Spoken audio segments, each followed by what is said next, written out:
Near the beginning of the story of the Bible, a man named Cain becomes jealous of his brother, who's getting God's favor. And God tells Cain, be careful with your anger because sin is a monster that wants to consume you, but you can rule it. Cain gives in to the monster and murders his brother. And as a result, God sends Cain into the wilderness, and there he builds the first city in the story of the Bible. One man builds an entire city? Well, in the ancient world, a city was a group of homes surrounded by a wall. It's for protection. Cain's afraid that someone might find him and kill him. Okay, got it. The wall makes the city. Exactly. And then the city of Cain goes on to breed a culture of revenge and violence. Later, one of the city's warriors, who's like a corrupt king, boasts in a song, "If you threaten or slap me or wound my honor, I'll kill you." This is the mindset at work in Cain's city. The monster that Cain let within has now become the monster that people live within. The city is bad news. But it doesn't have to be. The city of Cain is also where music is invented, along with metalworking and animal domestication. So cities can be a place where we create abundance for everyone, but give the city enough time and that monster will eventually take over. Right. Like the next city, founded by a giant warrior king who builds a city with a tower that reaches up into the heavens to make their name great. This is Babylon, which will one day spread its violence throughout the land, conquering many nations. Yes, Babylon is the biblical image of a monstrous, violent human city. And this is all tragic because the city is the opposite of the safe garden home that God originally put humans in. So ancient cities have imposing walls for self-protection to keep resources inside. But the garden is protected by God, with a spring at its center that flows out into rivers that share its goodness with all the land. Babylon has a tower at its center to reach up to the heavens. While the garden has the tree of life at its center, God's heavenly throne and presence touching down on the land. The mindset of the city is self-preservation and peace enforced by the threat of death. But the culture of the garden is peace through generosity, because there's always enough to go around. Let's go back to the garden. Yes, you would think so. But the surprise of the biblical story is that God plans to bring his garden to the city. Really? Yeah, let's look at King David, who God appointed to lead Israel. He chose for their capital city to be Jerusalem, the city of David, Mount Zion. Right, and when David brings the throne of God's presence up to Jerusalem, the city becomes an image of God's garden city. There's abundance for everybody and peace for a time. Right, until David becomes like Cain. He gives into that inner monster and murders one of his soldiers so he can take that man's wife. And so this begins the tragic story of Jerusalem's corruption through the kings from David's line.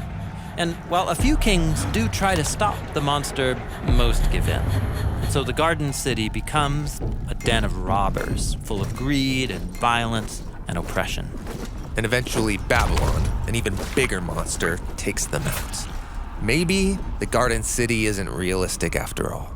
But Israel's prophets maintained hope that God would one day create his heavenly city here on earth, with streams going out and the nations streaming in, gardens and feasts and peace, and no more death.